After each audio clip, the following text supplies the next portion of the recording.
இந்த தலைவர் பேர் கொண்ட தளபதி பாஸ்கர்கள்லாம் எந்த மாதிரி கேரக்டர் பாத்தீங்கன்னா, ஊழலிலே பிறந்து ஊழலிலே வளர்ந்த விஜய பாஸ்கர்களே, எங்க கட்சியில கொடி நட்டவனுக்கு தான் நாங்க தருவோம், போஸ்டர் ஓட்டவனுக்கு தான் தருவோம் அப்படின்னு இவங்க சுத்த முடியுமானா அந்த வண்டி இன்வைட்டு ஓடாது.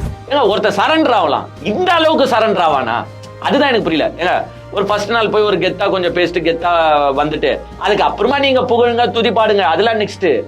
ஃபர்ஸ்ட் நாளே இப்படி அது எப்படி சொல்லுதுன்னு தெரியல, இப்படியே பத்துட்டாரு. அந்த கட்சி வந்து அதிமுகவா இருக்குமான்னு பாத்தீங்கன்னா கிடையாது. எனக்கு தெரிஞ்சு அந்த கட்சி எப்படி பேர் மாற போகுதுன்னா அனைத்து இந்திய அண்ணா தமிழக வெற்றி கழகமா மாறப்போகுதுன்னு நினைக்கிறேன்.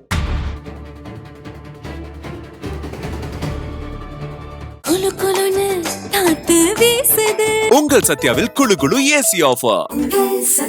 டயா பூஸ்டர் சுகரை கண்ட்ரோல் பண்ணும், உங்க ஆரோக்கியத்தை மீட்டு தரும். சர்க்கரையை கட்டுப்படுத்துறதுக்கான எளிமையான வழிமுறை, இயற்கையான வழிமுறை. அனைத்து மருந்து கடைகளிலும் கிடைக்கும்.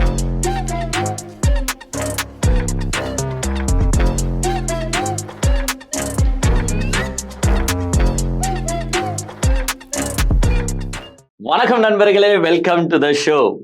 தலைவர் பேர் கொண்ட தளபதி பாஸ்கர்களுக்கு வந்து பாத்தீங்கன்னா இன்னைக்கு போஸ்டிங் தர போறாங்க. என்னங்க கன்ஃபியூஸ் ஆயிட்டீங்களா? ஏங்க நீங்க வேற அப்பவே என்ன சொல்லியிருக்காங்க ஞாபகம் இருக்கா? விஜய்ன்ற பேரை விஜய்னு சொல்லக்கூடாது, தலைவர் பேர் கொண்ட தளபதி அப்படின்னு தான் சொல்லணும்னு அப்பயே சொன்னாங்க. எப்போ? முதலமைச்சர் ஆகிறதுக்கு முன்னாடியே சொன்னாங்க. இப்ப முதலமைச்சர் ஆன பிறகு நீங்க ஸ்ட்ரைட்டா விஜய்ன்னு சொன்னீங்கன்னா அப்புறமா அவங்க வந்து பாத்தீங்கன்னா கேஸ் எல்லாம் போட்டு எல்லாரையும் உள்ள தள்ளி இருக்கிறாங்க. அதனால வந்து தலைவர் பேர் கொண்ட தளபதி பாஸ்கர்கள், அதாவது விஜய பாஸ்கர்கள். இனிமேட்டு அப்படிதான் வந்து நம்ம விஜய பாஸ்கரை சொல்லணும். சோ தலைவர் பேர் கொண்ட தளபதி பாஸ்கர்கள், அதாவது 2 பாஸ்கர் விஜய பாஸ்கர் சேர்ந்திருக்காங்க. ஒன்னு எம்ஆர் விஜயபாஸ்கர், இன்னொன்னு வந்து பாத்தீங்கன்னா நம்ம குட்கா புகழ் விஜயபாஸ்கர் வந்து பாத்தீங்கன்னா 2 பேரும் அந்த கட்சியில சேர்ந்தாங்க. இன்னைக்கு வந்து பாத்தீங்கன்னா 3 மணி அளவுல ஒரு பரபரப்பான மீட்டிங் வந்து பாத்தீங்கன்னா தாவேகா சார்பா ஏற்பாடு செஞ்சிருக்காங்க. முதலமைச்சர் தலைவர் பேர் கொண்ட தளபதி அவர்கள் வந்து பாத்தீங்கன்னா அதுல பார்ட்டிசிபேட் பண்றாப்புல பண்ணி இப்போ வந்து பாத்தீங்கன்னா நிறைய பேர் வந்து பாத்தீங்கன்னா அதிமுகல இருந்து வந்து தாவேகால இணைஞ்சாங்க பாத்தீங்களா, அவங்களுக்கு எல்லாம் என்ன போஸ்டிங் தருறது அப்படின்னு வந்து பாத்தீங்கன்னா தீவிரமான டிஸ்கஷன்ல இறங்க போறாங்க. அவங்களுக்கு என்ன போஸ்டிங் தான் தர போறாங்க அப்படின்றத நம்ம டீடைல்டா இந்த வீடியோல பேசுவோம். அது மட்டும் இல்லாம நேத்தே வந்து பாத்தீங்கன்னா தமிழகம் முழுவதும் பரபரப்பாக பேசப்பட்ட ஒரு விஷயம் என்னன்னு பாத்தீங்கன்னா முன்னாள் அமைச்சர் அனிதா ராதாகிருஷ்ணன் அவர்களின் கைது. அதாவது ஏபி ரிஜெக்ட் ஆன அடுத்த செகண்ட் வந்து பாத்தீங்கன்னா அங்க வந்து ஒரு ஆய்வு பண்ணிட்டு இருந்த அமைச்சரை வந்து பாத்தீங்கன்னா முன்னாள் அமைச்சரை கடகடன்னு கைது செஞ்சு ரிமாண்ட் பண்ணுறதுக்காக மெஜிஸ்ட்ரேட் கிட்ட போனாங்க. ஆனா அங்க வந்து பாத்தீங்கன்னா இதெல்லாம் ஒரு கேஸே இல்லை, இதுக்கு ஒரு கைது நிறைய என்கிட்ட தூக்கின்னு வந்துருக்கீங்களா, கூட்டு போங்க அப்பால போ சாத்தானே அப்படின்ற மாதிரி கூட்டு போங்க சார், நீங்க வீட்டுக்கு போங்க சார் அப்படின்னு வந்து பாத்தீங்கன்னா அனுப்பி விட்டுட்டாங்க. இது 2த்தையும் டீடைல்டா இன்னைக்கு ஷோல பார்க்க போறோம்.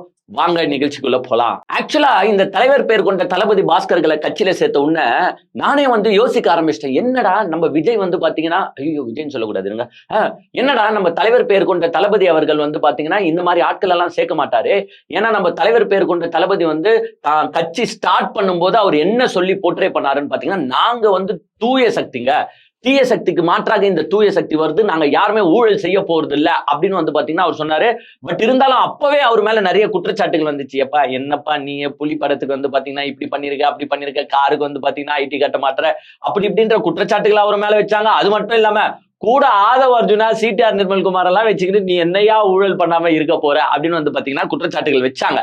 பட் இன்னைக்கு வந்து பாத்தீங்கன்னா அதாவது இந்த தலைவர் பேர் கொண்ட தளபதி பாஸ்கர்கள் இருக்காங்க பாருங்க, இவங்கெல்லாம் வந்து அந்த பொய்யிலே பிறந்து பொய்யிலே வளர்ந்த புலவர் பெருமானே அப்படின்னு ஒரு பாட்டு இருக்கு பாருங்க.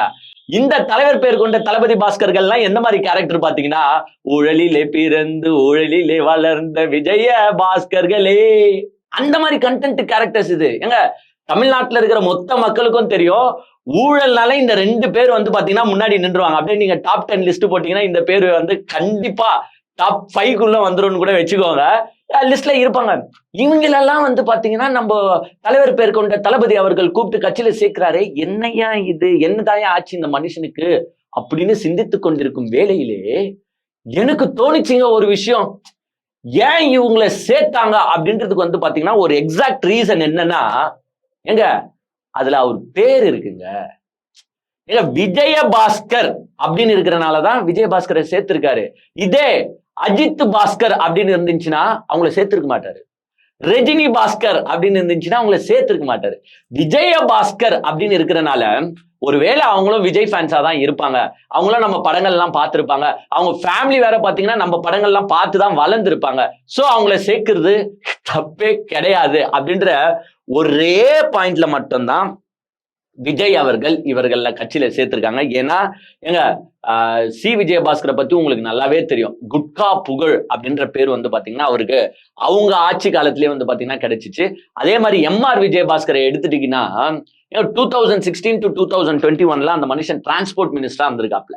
அப்பவே வந்து பாத்தீங்கன்னா பல்வேறு ஊழல்ல இருக்கிறாரு, அவரு ஊழல்ல ஈடுபட்டிருக்காரு, கரப்ஷனின் மொத்த வடிவமா இருந்திருக்காரு அப்படின்னு வந்து பாத்தீங்கன்னா 1008 குற்றச்சாட்டுகள் இருந்துச்சு. பட் இருந்தாலும் இந்த 2 பேர் வந்து பாத்தீங்கன்னா தாவேக்கால இன்னைக்கு இணைஞ்சிருக்காங்க. இது வந்து தாவேக்காக்கு ஒரு முன்னேற்றமா ஒரு பின்னடைவா அமையுமான்னு பாத்தீங்கன்னா 100% இல்லைங்க, 1000% பின்னடைவா அமையும். ஏன்னா தங்களை தூய சக்தி இப்போ இன்னைக்கு வந்து பாத்தீங்கன்னா இன்னைக்கு நிலவரப்படி 2026 அவங்களுக்கு ஓட்டு போட்டவங்க எல்லாமே என்ன மனசுல வச்சு ஓட்டு போட்டிருக்காங்கன்னா எல்லாருமே ஃப்ரெஷர்ஸ் பிளஸ் ஒரு ஏழை நடுத்தர வர்க்கத்துல இருந்து பாத்தீங்கன்னா நிறைய பேர் நிக்கிறாங்க. எல்லாமே ஃப்ரெஷர்ஸ், யாருமே ஊழல் செய்ய மாட்டாங்க. விஜய் சார் அவங்க எல்லாம் தட்டி கேட்பாரு. சோ வந்து ஒரு புது கவர்மெண்ட் நம்மளுக்கு வேணும் அப்படின்னு தான் வந்து பாத்தீங்கன்னா 2026 நிறைய யங்ஸ்டர்ஸ் அவருக்கு ஓட்டு போட்டாங்க. ஏங்க யாருமே வந்து நீங்க சி விஜயபாஸ்கரையோ நீங்க எம்ஆர் விஜயபாஸ்கரையோ நீங்க கடம்பூர் ராஜுவையோ இல்ல இப்போ அதிமுக வந்திருக்காங்க பாருங்க சில பல எம்எல்ஏஸ், இவங்களெல்லாம் வச்சுட்டு நீங்க வந்து நின்று இருந்தீங்கன்னா அவங்க உங்களையும் என்ன சொல்லியிருப்பாங்கன்னா, சார் நீங்க என்ன அவங்கள தீய சக்தின்றீங்க, நீங்க தான் சார் ஆக்சுவல் தீய சக்தி, எல்லாரையும் கூட வச்சுக்கிறீங்கன்னு உங்களையும் கேட்டிருப்பாங்க. அதை தெரிஞ்சுதான் இவர் அப்ப சேர்த்துக்காம இப்போ வந்து பாத்தீங்கன்னா எல்லாரையும் சேர்த்துட்டு இருக்காரு. சோ ஊழலின் வடிவங்களான திரு எம்ஆர் விஜயபாஸ்கரோ திரு சி விஜயபாஸ்கர்களுக்கும் இன்னைக்கு என்ன பொறுப்பு தரலாம், இவங்களுக்கு மட்டும் இல்லைங்க, நிறைய பேர் வந்து பாத்தீங்கன்னா அதிமுக இருந்து இப்ப போய் இணைஞ்சாங்க.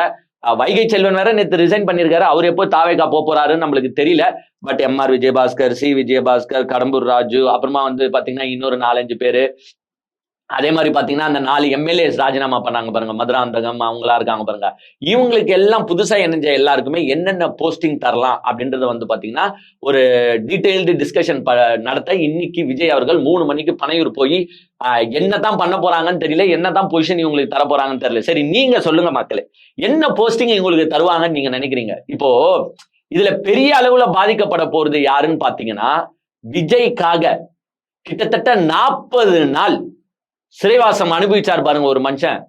ஏங்க என்ன மறந்துட்டீங்களா? ஏங்க நம்ம கரூர் மதியழகனுங்க, அந்த கரூர் வழக்குல ஒரு எஃப்ஐஆர் பதிவு செஞ்ச பிறகு, அதாவது கிட்டத்தட்ட 41 பேர் இறந்து போயிட்டாங்க. எப்படி இறந்து போனாங்கன்றதெல்லாம் உங்களுக்கு நல்லாவே தெரியும், நம்ம 1008 வாட்டி அதை பேசிட்டோம். அந்த நடந்த ஸ்டாம்பேட்ல 41 பேர் இறந்து போனதுக்கு கைது செய்யப்பட்ட நபர் யாருன்னு பாத்தீங்கன்னா இந்த கரூர் மாவட்ட செயலாளர் மதியழகன். ஏங்க மத்த எல்லாருமே எஸ்கேப்பு. புசியானந்த் லெப்ட் சைட்ல ஓட்டாரு, நம்ம ராஜ்மோகன் எல்லாம் வந்து எஃப்ஐஆர்ல இல்ல, பட் இருந்தாலும் தலைமறைவாயிட்டாரு. சிடிஆர் நிர்மல்குமார்ல இருந்து எல்லாருமே வந்து பாத்தீங்கன்னா தலைமறைவா தான் சுத்திட்டு இருந்தாங்க. பட் ஒருத்தர் இதற்காக ஜெயிலுக்கு போனாருன்னு பாத்தீங்கன்னா அது கரூர் மாவட்ட செயலாளர் மதியழகன் மட்டும்தான். இப்ப அவரோட ஃபியூச்சரை கொஞ்சம் நினைச்சு பாருங்களேன். இப்போ எம்ஆர் விஜயபாஸ்கரை நீங்க கூப்பிட்டு கட்சியில சேர்க்கிறீங்க, அவர் ஆல்ரெடி சிட்டிங் எம்எல்ஏ, உங்களுக்காக பதவியை ராஜினாமா செஞ்சுட்டு வராரு. சோ இடைத்தேர்தலையும் வந்து பாத்தீங்கன்னா நீங்க அவருக்கு தான் சீட்டு தர போறீங்க. அந்த சீட்டு தந்த பிறகு அவர் ஜெயிச்சாருன்னா 100% நீங்க அவருக்கு ஒரு அமைச்சர் பதவியை கொடுப்பீங்க. ஏன்னா நீங்க நடத்துற குதிரை பேரம் ஊர் அறிஞ்ச குதிரை பேரம் தான். சோ நீங்க வந்து ஏதோ ஒரு ப்ராமிஸை கொடுத்துருப்பீங்க, அவருக்கு வந்து இந்த அமைச்சர் தரேன் அந்த அமைச்சர் தர போறேன்னு. இப்ப அவரு அமைச்சர் பொறுப்பு ஆயிட்டா அந்த கரூர்ல மாவட்ட செயலாளரா இருக்கும் திரு மதியழகனின் நிலைமையை நினைச்சு பாருங்களேன். அதாவது திருப்பி சொல்றேன், விஜய்க்காக ஜெயிலுக்கு போன ஒரு மாவட்ட செயலாளர், அந்த தமிழ்நாட்டிலேயே அந்த கட்சியில யாருன்னா கட்சிக்காக ஜெயிலுக்கு போனாங்களா இல்ல விஜய் பண்ண தவறுக்காக ஜெயிலுக்கு யாருன்னா போயிருக்காங்களான்னு பாத்தீங்கன்னா, ஏன்னா விஜய் பண்ண தவறுனா அவர் டிலே வந்ததுதான் மெயின் காரணம் நம்ம இன்னுமே நினைக்கிறோம், அதுதான் உண்மை. சோ அந்த காரணத்திற்காக ஜெயிலுக்கு போன ஒரு நபர் மதியழகன். வேற யாருமே இது வரைக்கும் ஜெயிலுக்கு போல அந்த கட்சியில இருந்து. அவரோட நிலைமை என்ன ஆகும்னு கொஞ்சம் நினைச்சு பாருங்களேன். எம்ஆர் விஜயபாஸ்கர் தலை தூக்க திரு மதியழகனின் பவர் வந்து கொஞ்சம் கொஞ்சமா கம்மியாகும். இப்ப கட்சியில போஸ்டிங் தரணும். நீங்க நெக்ஸ்ட் எம்எல்ஏ நெக்ஸ்ட் அமைச்சர் குத்துறீங்கன்னு வச்சுக்கோங்க, கட்சியில போஸ்டிங் தரணும். கட்சியில என்ன போஸ்டிங் எம்ஆர் விஜயபாஸ்கர் எதிர்பார்ப்பாரு? நகர செயலாளரா, பகுதி செயலாளரா, இல்ல ஒன்றிய செயலாளரா? 100% வாய்ப்பு இல்ல. கண்டிப்பா அவர் ஒரு மாவட்ட செயலாளர்ன்ற போஸ்டிங்கை எதிர்பார்த்துதான் உங்க கட்சியில சேர்ந்திருப்பாரு. இப்ப என்ன பண்ணுவீங்க? கரூரை ஒரு தொகுதிக்கு ஒரு மாவட்ட செயலாளர், இல்ல 2 தொகுதிக்கு 2 மாவட்ட செயலாளர்னு மதியழகனோட பவர் கொஞ்சம் கொஞ்சமா கம்மியாகும். எம்ஆர் விஜயபாஸ்கரோட கை ஓங்கும். சோ இதுதான் வந்து தமிழக வெற்றி கழகத்துல நடந்துட்டு இருக்கு. அதாவது காலத்துக்கும் இந்த போஸ்டர் ஒட்டி, கொடி நட்டு, பால் கொடுத்து, முட்டை கொடுத்து, இந்த ஃபர்ஸ்ட் டே ஃபர்ஸ்ட் ஷோலாம் வந்து பாத்தீங்கன்னா பட்டாசு வெடிச்சு அராஜகம் பண்ண இவங்களுக்கு எல்லாம் வந்து நான் சீட்டு தர போறேன் அப்படின்னு சொன்ன விஜய் அவர்கள் இனிமேட்டு அதை பண்ண முடியாது. ஏதோ ஃபர்ஸ்ட் டைம் அந்த வாய்ப்பை கொடுத்துட்டாருன்னு வச்சுக்கோங்க கொஞ்சம் பேருக்கு. பட் காலப்போக்கில் இவங்களுக்கு எல்லாம் வாய்ப்பு தரப்படுமானா கிடையாது, வாய்ப்பு மறுக்கப்படும். அதுதான் உண்மையான கலை நிலவரம். சோ இனிமேட்டும் வந்து எங்க கட்சியில கொடி நட்டவனுக்கு தான் நாங்க தருவோம், போஸ்டர் ஒட்டவனுக்கு தான் தருவோம் அப்படின்னு இவங்க சுத்த முடியுமானா அந்த வண்டி இனிமேட்டு ஓடாது. பட் இதுல நான் ஒரு விஷயம் பேசி ஆகணுங்க. ஏங்க நீங்க அவங்களுக்கு போஸ்டிங் தாங்க எதனா பண்ணுங்க, ஆனா தலைவர் பெயர் கொண்ட தளபதி பாஸ்கர்கள் பண்ணாங்க பாருங்க அட்டுழியம். அந்த இணைப்பு விழாவெல்லாம் நீங்க பாத்தீங்களா இல்லையாங்க? ஏங்க ஐயோ எங்க சிரிப்புங்க. அதுவும் சி விஜயபாஸ்கர் இருக்காரு பாருங்க, குட்கா புகழ், ஏங்க படுத்தே விட்டானையா அப்படின்ற மாதிரி பாத்தீங்கன்னா படுத்துட்டாருங்க, மொத்தமா சரண்டர் ஆயிட்டாரு. ஐயா எனக்கு எப்படின்னா எம்எல்ஏ ஆக்கி என்ன மினிஸ்டர் ஆக்கிடுங்கயா, இந்த மினிஸ்டர் பவர் இல்லாம என்னால இருக்க முடியாதுயா அப்படின்ற மாதிரி இங்க கெஞ்சிற நிலைமைக்கு போயிட்டாருங்க.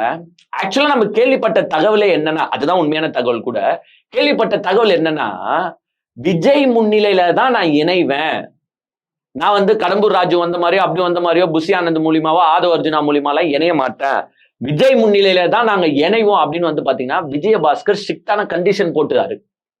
ஆனா விஜய் லாஸ்ட் வரைக்கும் அந்த இணைப்பு விழாவுக்கே வரல. ஒருவேளை நான் நினைக்கிறேன் நீங்க வாங்க விஜய் வந்துருவாருன்னு சொல்லிதான் ஏமாத்தி ஊரை வரவேச்சிட்டாங்களா என்ன கதைன்னு தெரியல. அதனாலதான் வந்து அவர் அந்த மேடையிலேயே சொல்றாரு, விஜயபாஸ்கர் சொல்றாரு, இது வந்து ஜஸ்ட் ட்ரெய்லர் தான், நீங்க வந்து எனக்கு வந்து அந்த மாவட்டத்துல கொடுங்க, தலைவரை கூட்டுவாங்க, நான் வந்து மெயின் பிக்சரை காட்டுறேன் அப்படின்னு வந்து பாத்தீங்கன்னா விஜயபாஸ்கர் சொன்னாரு. சோ விஜய் முன்னிலையில தான் இணைவேன்னு கங்கணம் கட்டின்னு சுத்தின மனுஷன் விஜயே வராம யார துதி பாடுறாருன்னு பாத்தீங்கன்னா புஷி ஆனந்த், ஆதவ அர்ஜுன். ஏங்க அவங்கள கூட விடுங்க, புஷி ஆனந்த் ஏதோ விஜய் கூட வந்து ஒரு 30-40 வருஷமா இருப்பாரு, ஆதவ அர்ஜுனா கூட சரி மாமனாரால பெரிய பணக்கார ஆயிட்டாரு, சரி ஓகே விடுங்க. ஏங்க புதுக்கோட்டை மாவட்ட பர்வேஸுங்க. ஏங்க அந்த பர்வேஸ் யார் தெரியுமா? மீனவர்கள் கிட்ட எப்படி தெரியுமா போய் ஓட்டு கேட்டாரு? எங்க அண்ணன் எல்லாம் நீங்க தெரியுமா தெரியாதா, சுறா படம் எல்லாம் பாத்திருக்கீங்களா இல்லையா, மீனவர்களுக்கு எப்படி ஹெல்ப் பண்ணுவாரு பாத்திருக்கீங்களா, அது மாதிரி ஓட்டு போட்டீங்கன்னா உங்களுக்கும் ஹெல்ப் பண்ணுவாரு. அந்த மாதிரி ஒரு மாவட்ட செயலாளரை, அதாவது இப்ப அவர் மினிஸ்டரா இருக்காரு, அவர கிட்ட நம்ம மாப்பிள்ள பர்வேஸுக்கும் என்னை பத்தி தெரியும். எங்க மூட்டாருங்க, சரண்டர் ஆயிட்டாருங்க. எனக்கு விஜயபாஸ்கர் பேசுற ஒவ்வொரு வார்த்தையும் எப்பா சாமி நீலாம் எப்படியா அந்த அதிமுகன்ற கட்சியில இருந்த அப்படின்ற மாதிரி கேள்வி கேட்க தோணிருச்சு எனக்கு. ஏங்க ஒருத்தர் சரண்டர் ஆகலாம், இந்த அளவுக்கு சரண்டர் ஆவானா? அதுதான் எனக்கு புரியல. ஏங்க ஒரு ஃபர்ஸ்ட் நாள் போய் ஒரு கெத்தா கொஞ்சம் பேசிட்டு கெத்தா வந்துட்டு அதுக்கு அப்புறமா நீங்க புகழுங்க துதி பாடுங்க, அதெல்லாம் நெக்ஸ்ட். ஃபர்ஸ்ட் நாளே இப்படி அது எப்படி சொல்லுதுன்னு தெரியல, இப்படியே பத்துட்டாரு. அவ்வளவு கேவலமா வந்து பாத்தீங்கன்னா விஜயபாஸ்கர் வந்து அன்னைக்கு நடந்துகிட்டாரு. ஏங்க ஏன் அதை சொல்றேன்னா, ஏங்க அதிமுகலயே வந்து பாத்தீங்கன்னா அதிமுகவா இருக்கட்டும் திமுகவா இருக்கட்டும், எந்த பதவியும் இல்லாதவன், ஒரு சுகத்தையும் அனுபவிக்காதவன், ஒண்ணுமே கிடைக்காதவன் கட்சி மாறுறத கூட ஒரு வகையில நம்ம ஏத்துக்கலாம். சரி அவனுக்கு அந்த கட்சியால ஒரு பிரயோஜனமும் இல்ல, அவன் வந்து மாற்று கட்சியில போய் இணையறான் அப்படின்னு வந்து பாத்தீங்கன்னா ஓகே ஏத்துக்கலாம். பட் இவங்கெல்லாம் ஒரு 5 வருஷம் ஒரு 10 வருஷம் ஒரு எம்எல்ஏவாகவும் ஒரு மினிஸ்டராகவும் இருந்து அந்த கட்சியால பல்வேறு எல்லாத்தையும் சுகங்களை அனுபவித்து விட்டு இப்ப இவங்க 2 பேர்கிட்டயும் பல ஆயிரம் கோடி இருக்குன்றாங்க. இந்த பல ஆயிரம் கோடி உங்களுக்கு கொடுத்தது யாருன்னா அந்த கட்சி, அந்த தொண்டர்கள். ஆனா அந்த கட்சியும் அந்த தொண்டர்களை அப்படியே கை கழுவிட்டு போயிட்டு இன்னைக்கு நீங்க போயிட்டு தாவேக்கால இணைஞ்சிருக்கீங்கன்னா இது எப்படி, எந்த வகையில நியாயம்? ஏங்க எல்லாரும் போறதுக்கு ஒரே காரணம் தாங்க. ஐயோ ஐயோ அந்த காரணம் தாங்க எனக்கு சிரிப்பு. உனக்கு பதவி வேணும், உனக்கு வந்து மினிஸ்ட்ரி ஆசை இருக்குன்னா அதை சொல்லிட்டு போக மாட்டாங்க. அதிமுக திமுகவோட கூட்டணி போட்டு ஆட்சி அமைக்க ட்ரை பண்ணிச்சுங்க, அது எங்களுக்கு பிடிக்கல, அதனாலதான் நாங்க தாவேக்காக போறோம். ஏங்க நாளைக்கு எடப்பாடியே போய் தாவேக்கால இணைஞ்சாலும் இந்த டைலாக் தான் சொல்லுவாரு போலே, அதிமுக திமுக சேர்ந்து கூட்டணி அமைக்க நினைச்சிச்சுங்க, அதனாலதான் நான் தாவேக்காக போறேன். எல்லாருமே தாவேக்காக போறீங்க, அப்ப அதை நினைச்சது யாரு? சிரிப்புங்க. எல்லாம் இன்னொரு 2-3 வருஷத்துக்கு பாத்தீங்கன்னா இதே சேம் டைலாக தான் வந்து பாத்தீங்கன்னா இவங்க எல்லாருமே ஓட்டிட்டு இருப்பாங்க. சோ தாவேக்கால அதிமுகல இருக்கிற முக்காவாசி பேர் வந்து பாத்தீங்கன்னா அப்படியே தாவேக்காக ஷிஃப்ட் ஆகுறாங்க. இப்ப ஆக்சுவலா அந்த கட்சி வந்து அதிமுகவா இருக்குமான்னு பாத்தீங்கன்னா கிடையாது. எனக்கு தெரிஞ்சு அந்த கட்சி எப்படி பேர் மாற போகுதுன்னா அனைத்திந்திய அண்ணா தமிழக வெற்றி கழகமா மாறப்போகுதுன்னு நினைக்கிறேன். ஏடிஎம்கே தானே, அனைத்திந்திய அண்ணா டிவிகேவா மாறப்போகுது, தமிழக வெற்றி கழகமா. பிகாஸ் எல்லாருமே ஸ்டெப் பை ஸ்டெப்பா ஒவ்வொருத்தரா பாத்தீங்கன்னா தமிழக வெற்றி கழகத்துக்கு மூவ் ஆயிட்டு இருக்காங்க. தமிழக வெற்றி கழகமும் பாத்தீங்கன்னா அதிமுகவை கபலீகரம் செய்யணும். ஏங்க திமுகல இருக்கிறவங்க பேசிக்கா போக மாட்டாங்க, இதுதான். ஏன்னா திமுகன்றது பாத்தீங்கன்னா ஒரு கொள்கை பிடிப்பாடு உள்ள கட்சி.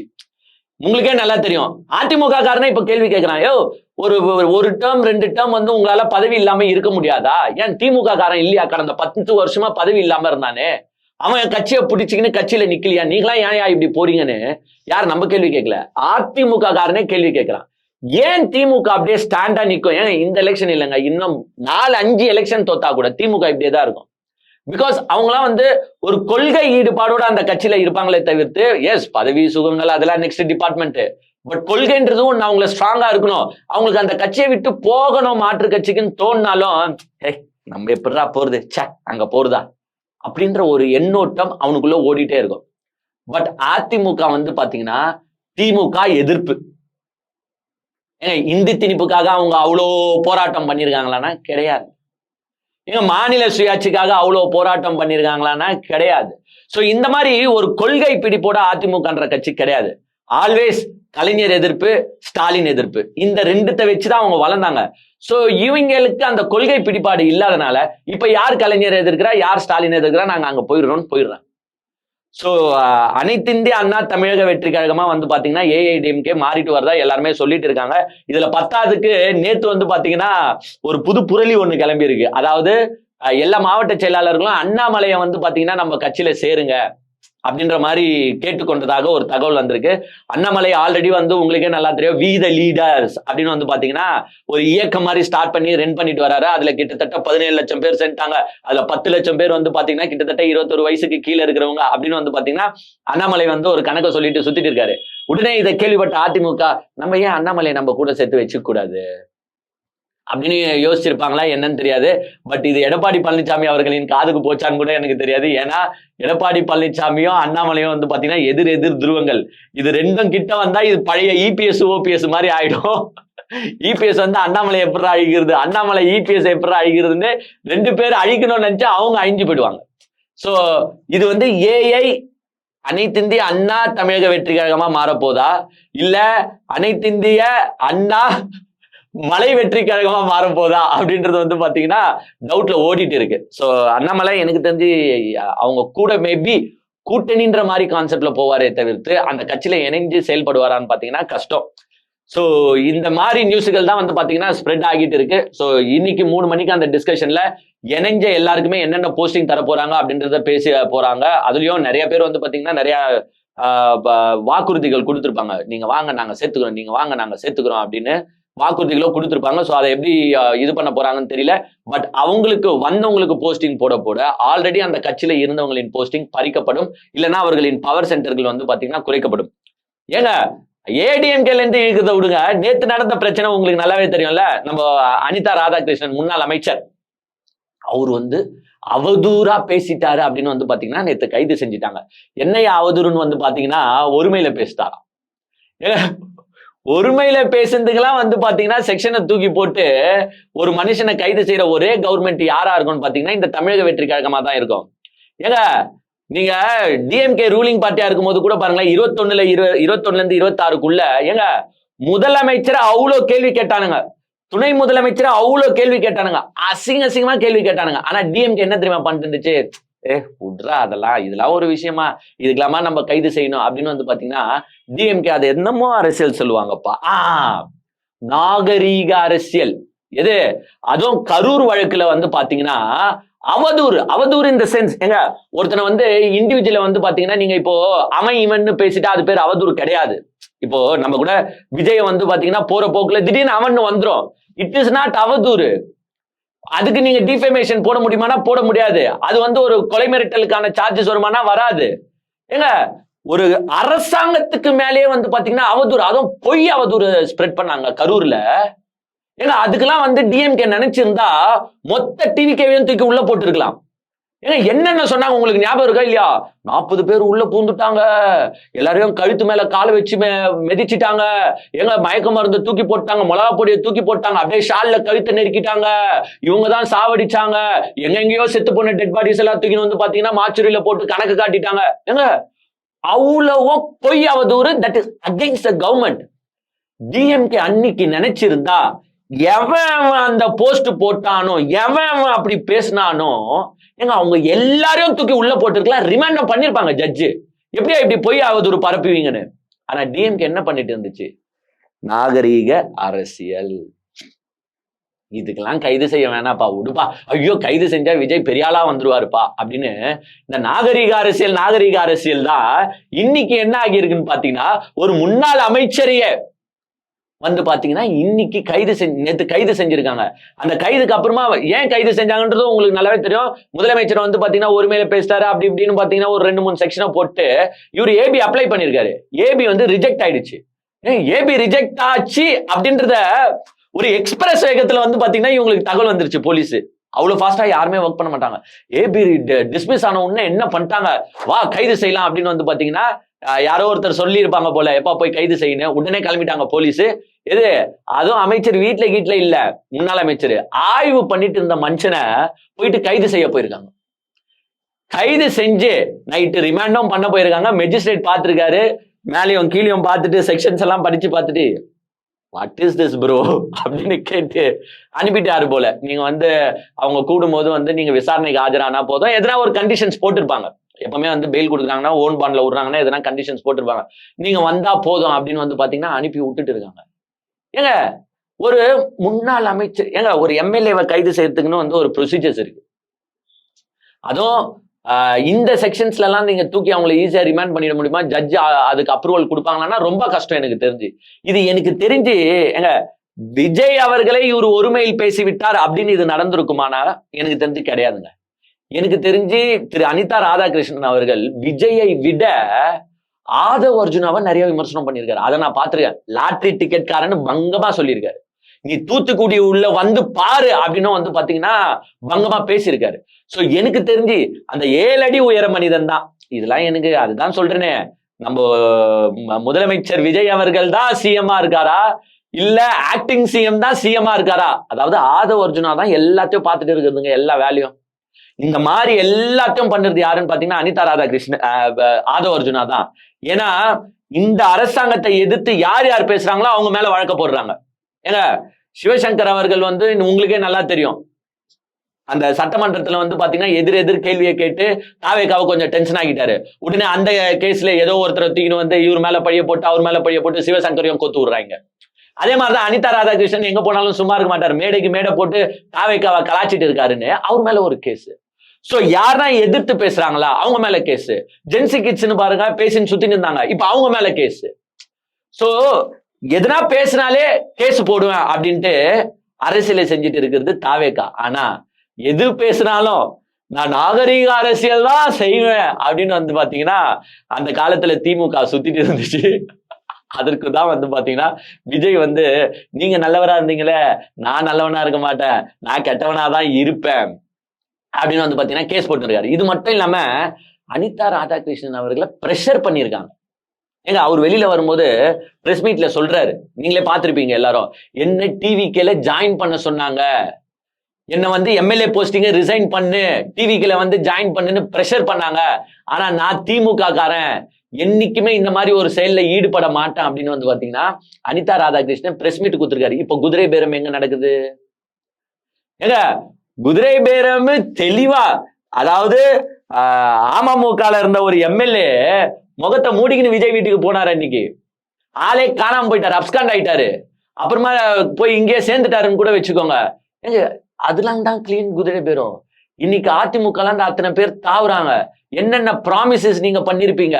4 எம்எல்ஏ ராஜினாமா பண்ணாங்க. எது ஓட்டு போட்ட அந்த மைய கூட காஞ்சிருக்காது, எனக்கும் காயிலங்க இன்னும் காஞ்சிருக்காது. ஆனா அவங்களுக்கு வந்து என்னென்ன நீங்க ப்ராமிஸ் கொடுத்து இழுத்துருப்பீங்க. சோ குதிரை பேரம் அங்க வந்து வெட்ட வெளிச்சமா போயிட்டு இருக்கு. ஆனா இங்க என்னன்னா ஏதோ ஊத்தாங்கற எம்எல்ஏவை செந்தில் பாலாஜி அப்புறமா அந்த டீம்ஸ் எல்லாம் வந்து பாத்தீங்கன்னா 35 கோடி தரேன் 40 கோடி தரேன்ட்டு பேரம் பேசினாங்களாம். அவங்கள தூக்கி ஜெயில போட்டாங்க. அதாவது செந்தில் பாலாஜி அவர்களை தேடுறாங்க, அவங்க தம்பியை தேடுறாங்க. பட் 4-5 பேரை பாத்தீங்கன்னா அரெஸ்ட் பண்ணியிருக்காங்க. சோ விஜயை யாரோ தப்பா நேவிகேட் பண்றாங்களோ அப்படின்ற ஒரு ஒரு டவுட் நம்மளுக்கு இருக்கு. ஏன்னா எனக்கு தெரிஞ்சு விஜய் இந்த மாதிரி இமிடியேட் ஆக்ஷன் எடுப்பாரான்னு எனக்கு தெரியல. But Aadhav Arjuna is capable of doing it. ஏன்னா ஆதவ் அர்ஜுனாக்கு திமுக அப்போதுல இருந்து எம்எல்ஏ சீட்டு தரல, எம்பி சீட்டு தரல அப்படின்னு அந்த திமுக மேல ஒரு பழி, ஒரு வெறுப்பு பாத்தீங்கன்னா ஆதவ் அர்ஜுனாக்கு அப்போதுல இருந்தே இருக்கு. சோ ஆதவ் அர்ஜுனா தான் மேபி இதெல்லாம் பண்றாரோ அப்படின்ற சந்தேகங்கள் பாத்தீங்கன்னா எனக்கு மட்டும் இல்லைங்க. ஏங்க ஃபேஸ்புக்கா இருக்கட்டும், இன்ஸ்டாகிராம்ல இருக்கட்டும், எல்லாருமே அதை தான் போடுறானுங்க. Aadhav Arjuna is capable of doing it தான். ஸோ அதெல்லாம் பொறுத்து இருந்தா பார்க்கணும். அப்புறமா இன்னைக்கு விஜயபாஸ்கர்களுக்கு என்னென்ன போஸ்டிங் தர போறாங்கன்றதும் பொறுத்து இருந்தா பார்க்கணும். ஆனா விஜயபாஸ்கர் பண்ணதுலேயே ஒரு அல்டிமேட் காமெடி என்னன்னாங்க, ஆக்சுவலா மீட்டிங் ஸ்டார்ட் ஆன உடனே பாதி பேர் செதறி ஓடிட்டான். யாருமே அங்க இல்ல. மீட்டிங்ல பாத்தீங்கன்னா ஆளே இல்ல. முன்னாடி ஒரு 200-300 பேர் நின்று இருக்காங்க. சரி, ஒரு 500 பேரே நின்று இருக்கிறான்னு வச்சுக்கலாம். அந்த 500 பேர் நின்றுக்கிறான். இவர் பாத்துட்டாரு, ஐயோ எங்க புஷியானன் தப்பா நினைச்சு பாரோ, ஐயோ எங்க ஆதவ அர்ஜுனா கூட்டமே இல்லைன்னு தப்பா நினைச்சு பாரோன்ட்டு உடனே இவர் என்ன பண்ணிட்டாருன்னா, எல்லாரும் பாத்தீங்கன்னா காலைல 6:30 மணி இங்க இருந்தாங்க. இப்ப உங்களை பாக்கணும்ட்டு, எது ஆதவ அர்ஜுனாவையும் புஷியானந்தையும் பாக்கணும்ட்டு அந்த எல்லாருமே பாத்தீங்கன்னா முன்ன நின்று இருக்காங்க. முன்ன உங்களை பாக்கணும்ட்டு நின்று இருக்காங்க. அதனாலதான் பின்னாடி சேரலாம் காலி. ஏங்க எனக்கு விஜயபாஸ்கர் அவர் பேசுனத பாத்தீங்கன்னா சம சிரிப்பு. இன்னொரு சைடு என்னையா இப்படிலாம் மனுஷங்க இருக்கிறாங்க. ஓகே, எது நடந்தாலும் சந்தோஷம். ஆனா அவரு பாத்தீங்கன்னா படுத்துட்டாரு. சோ என்னென்ன போஸ்டிங் தராங்க அப்படின்றத பொறுத்து பார்ப்போம். பட் எனக்கு தெரிஞ்சு சில மாவட்டங்களை 2-2 பிரிச்சு இவங்களுக்கு மாவட்ட செயலாளர் போஸ்டிங் தருவாங்க அப்படின்னு நான் நினைக்கிறேன். அப்புறமா ஒரு விஷயம் பேசி ஆகணுங்க. இந்த சில நாளா பாத்தீங்கன்னா அப்பப்போ ஒரு வீடியோ வருது. அதாவது நீங்க பாத்திருப்பீங்க, இந்த கார்பரேஷன் ஆபீஸ்ல பாத்தீங்கன்னா ஒரு சண்டை போயிட்டு இருக்கு இந்த கவுன்சிலர்ஸ்க்கு உள்ள. அதாவது முதலமைச்சர் விஜய் அவர்களுடைய போட்டோ பாத்தீங்கன்னா பின்னாடி இருக்கும். அப்புறமா திமுக கவுன்சிலர்ஸ் பாத்தீங்கன்னா நாங்க ஸ்டாலின் அவர்களின் போட்டோவையும் வைக்கணும்ட்டு அவங்க எடுத்துட்டு வராங்க. அவங்க எடுத்துட்டு வந்த உடனே அதிமுக காரங்க என்ன பண்றாங்கன்னு பாத்தீங்கன்னா, ஏன் எடப்பாடியும் முன்னாள் முதலமைச்சர் தான், அவர் போட்டோ வைக்கணும்ட்டு அப்படின்ட்டு அவங்களும் எடுத்துட்டு வராங்க. நேத்து பாத்தீங்கன்னா சில பேர் அன்புமணி போட்டோவையும் எடுத்துட்டு வந்துட்டாங்க. அன்புமணி போட்டோவையும் வைங்கன்ட்டு அங்க பாத்தீங்கன்னா தள்ளு முள்ளு சண்டை, போட்டோவை கிழிக்கிறது. எனக்கு என்ன தோணுதுன்னா, ஆல் திஸ் இஸ் அன்வான்டடுங்க. ஏங்க by rules by protocol sitting chief minister யாரோ அவரோட போட்டோ தாங்க பின்னாடி இருக்கணும். திமுக கவுன்சிலர்களும் சரி, திமுக தலைமையே ஆக்சுவலா திமுக கவுன்சிலர்களுக்கு அட்வைஸ் பண்ண. ஏன்னா இதெல்லாம் பொதுமக்கள் ஏத்துக்க மாட்டாங்க. நீங்களே சொன்னேன், by rules by protocol sitting chief minister தான் இருக்கணும். நீங்க அதனால அதெல்லாம் தலையிடாதீங்க, அதெல்லாம் பிரச்சனை பண்ணாதீங்க. ஏங்க இப்ப டிஎம்கே பீரியட் 21 to 26 இருந்துச்சு. அப்ப யார் போட்டோ வந்திருக்கும்? ஸ்டாலின் அவர்களின் போட்டோ வந்திருக்கும். அப்ப நம்ம எடப்பாடி போட்டோவையோ இல்ல ஜெயலலிதா அம்மாவோட போட்டோவையோ வைக்க விட்டுருப்போமா? அலோவ் பண்ணிருப்போமா? சண்டை தான் போட்டிருப்போம். மேபி சில இடத்துல இருந்திருக்கலாம். பட் எனக்கு தெரியல, நான் கவுன்சிலரா இருந்தது இல்ல. பட் எனக்கு தெரிஞ்ச அஸ் அ பொதுமக்கள், எங்க சிட்டிங் சீஃப் மினிஸ்டர் விஜய் அவர் போட்டோ தான் இருக்கணும். ஏங்க பிடிக்குதோ பிடிக்கலையோங்க, மக்கள் ஓட்டு போட்டு சீஃப் மினிஸ்டர் ஆக்கியாச்சு. அவர் போட்டோ கூட நான் இந்த போட்டோ வைப்பேன், அந்த போட்டோ வைப்பேன்ட்டு திமுக அதிமுக இவங்கெல்லாம் சண்டை போடுறது ஆக்சுவலா எனக்கே அந்த விஷயங்கள் பிடிக்கல. சோ திமுக தலைவரோ தலைமையோ பாத்தீங்கன்னா இதெல்லாம் கொஞ்சம் அட்ரஸ் பண்ணுங்க. ஏன்னா பொதுமக்கள் இதை லைக் பண்ண மாட்டாங்க. இந்த மாதிரி விஷயங்களை பொதுமக்கள் லைக் பண்ண மாட்டாங்க. ஏன்னா அவங்களுக்கும் தெரியும் விஜய் தான் சீஃப் மினிஸ்டர். இப்போ நம்ம ரேஷன் கடையில போய் சண்டை போடுவோமா? ரேஷன் கடையில போயிட்டு நீங்க மு.க. ஸ்டாலின் அவர்களின் போட்டோ வைக்கணும், எடப்பாடி அவர்களின் போட்டோ வைக்கணும்ட்டு யாருன்னா சண்டை போடுவாங்களா? சண்டை போட முடியாது. So once a new government is form, யார் சிட்டிங் சீஃப் மினிஸ்டரோ அவங்க போட்டோவை மாட்டுறதுதான் எனக்கு தெரிஞ்சு நடக்கணும். அதை தான் எல்லாருமே ஃபாலோ பண்ணுன்றதும் நான் கேட்டுக்கிறேன். இது ஏன்னா அந்த வீடியோஸ்லாம் வரும்போது நம்மளுக்கே ஒரு மன கஷ்டமா இருக்கு. என்னடா இதுக்கெல்லாம் ஏன்னா எவ்வளவு பிரச்சனை இருக்கு, மக்கள் பிரச்சனை இருக்கு. தாவேக்காக்கு எதிராக என்னென்ன நடக்குதோ அதெல்லாம் எடுத்து குரல் கொடுக்காம போய் போட்டோ வைக்கிறதுல போயிட்டு சின்ன புள்ளத்தனமா சண்டையை போட்டுக்கிறீங்களே. ஏங்க கவுன்சிலர்களோட ஏக்கங்கள் நமக்கு புரியுதுங்க. அவங்களுக்கு பாத்தீங்கன்னா அவர் நம்ம தலைவர் போட்டோ வைக்கணும் அப்படின்ற ஆதங்கம் அவங்களுக்கு இருக்கு. அது நான் இல்லைன்னு சொல்ல. பட் பப்ளிக்கா பாக்குறவங்க அவங்க அதை எப்படி ரசிப்பாங்களான்றதையும் நம்ம யோசிக்கணும்ல. ஏன்னா இதுவே டிஎம்கே கவர்மெண்ட்ல மத்தவங்க போட்டோ வந்தோம்னா நம்ம விட்டுருக்க மாட்டோம். சோ இதை தலைமை ஆக்சுவலா இதெல்லாம் ஸ்டாப் பண்ணுங்க. ஏங்க இப்போ இன்ஸ்டாகிராம், ஃபேஸ்புக், சோசியல் மீடியா இல்லாத காலகட்டங்களில் இது நடந்தா பரவாயில்ல. இப்போ இதெல்லாம் டப்புன்னு ஸ்ப்ரெட் ஆகுது. டப்புன்னு அது மக்கள் எதிர் திசையில திரும்பறதுக்கு வாய்ப்பு இருக்கு. சோ கவுன்சிலர்ஸும் கொஞ்சம் அதை அட்ஜஸ்ட் பண்ணிக்கணும் அப்படின்றது என்னோட தாழ்மையான வேண்டுகோள்.